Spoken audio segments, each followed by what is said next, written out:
मौलाया सल्ली वसल्लिम दाइमन।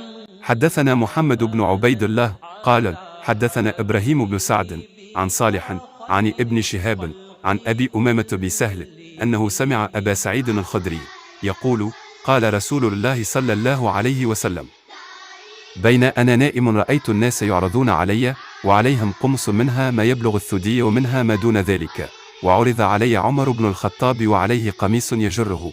قالوا: فما أولت ذلك يا रसूल अल्लाह؟ قال: الدين।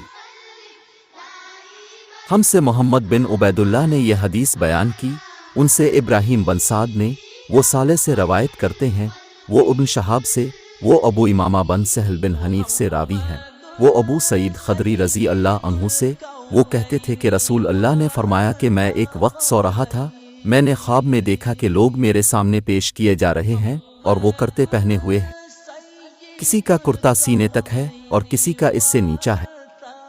फिर मेरे सामने उमर बिन अल-खिताब लाए गए, इनके बदन पर जो करता था उसे वो घसीट रहे थे, यानी उनका कुर्ता ज़मीन तक नीचा था। सहाबा ने पूछा कि या रसूल अल्लाह, इसकी क्या ताबीर है?